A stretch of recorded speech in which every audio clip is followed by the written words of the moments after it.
I was staring at a jar on my desk earlier today. It's a jar that I keep loose change in. Actually, it's a jar that I keep a combination of loose change and tip money in, and it's been adding up to a pretty decent chunk. And I don't really have any idea what I'm going to use that money for yet. I've been saying to myself that I'm going to wait till it hits this massive number, and then I'm going to spend it. I'm not sure how. I'm not sure if it's going to be on a vacation, on, I don't know, on a bunch of books, on some sort of hobby, on learning a new skill, or if I'm just going to throw it in the bank and let it sit there, if it's going to be RRSP, retirement, investment, down payment on a house. I have no idea. But then my thoughts also turn to games, of course, and consoles specifically. Something I've been thinking about for a while was just the lifespan of the average console, and the idea that with the current generation, we're coming up close to a time when the new ones are going to be rolling out, and the PS4, the Xbox One, the improved versions thereof are going to be previous generation. They're going to start to become obsolete. Nintendo's already rolling out their new one, and that's just furthered the thought. And just the idea of the number of consoles I've had over the course of my life so far. The earliest one was a handheld, actually, and that was the Game Boy Color. It was this purple one. And come to think of it, I actually kind of missed the thing. I got to dig around, see if I can find that again. And following that was a Game Boy Advance, then a Nintendo 64, and then a PS2, then a PS3, and PS4. And in between that, I'd go to friends' houses, and they had Segas and Super Nintendos. Somebody out there had a goddamn ColecoVision, and I don't know why, because they had one game for it. I think it might have been Donkey Kong? Maybe?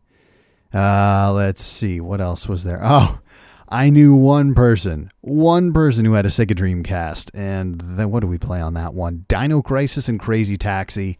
Maybe a Sonic game? I think. Sonic Adventures? Was that it? I can't quite recall. But just the idea of consoles. And maybe it's coming with age. Maybe it's coming with time. Or the nostalgic qualities of looking back on consoles past and kind of how I value them now. But I'm getting tired. I'm getting tired of consoles in a way. Not getting tired of gaming by any stretch, but just the constant keeping up with the Joneses, as it were, when it comes to consoles. Because you buy one knowing that eventually you're going to hit this point where if you want to keep up, and if you want to keep current, you're going to have to lay down a few $100s to get the current console. And then you add that in with thinking about the cost of games and how the current generation went from going, at least in Canada, from 60 to 80, and what it might jump to as consoles continue to grow. Can you imagine just dropping $100 or more on one game? Kind of ties back to my whole rant about pre-orders and the trust that you have to have in a developer when they're offering you a pre-order for a particular game. You better be damn sure that's a game you like and one you're going to enjoy, and not one that's going to be shipped half-assed and unfinished if you're dropping $100 on it. Hopefully we're a long way from that, but you can kind of see where I'm going with this thought. Consoles are the same way. And don't get me wrong, I find myself going back to old consoles from time to time, but the difference between the number of times I pick up my PS4 to the times I pick up my Nintendo 64 are vastly different. I mean, there's almost no comparison. I'm going to pull out the Nintendo 64 when I feel very nostalgic or when I've got friends over, because the older console generations were very much a couch multiplayer experience. Obviously, the kind of systems we have in place now, both in terms of connectivity and online multiplayer, just didn't exist at the time. And if they did, they were very limited, usually not that good. But there were some really good seeds being planted there, ideas, especially on the PS2, games like Battlefront, Battlefront 2, I'm trying to think of the other ones that I played, Outbreak, Resident Evil Outbreak, those kinds of games. They were limited, but they were there. But looking at games like a Nintendo, or consoles like a Nintendo 64, or even going further back to Super Nintendos, or even if somebody out there has a ColecoVision, the five of you out there who might, these were games and game consoles that if you were playing them by yourself, or the person was right beside you.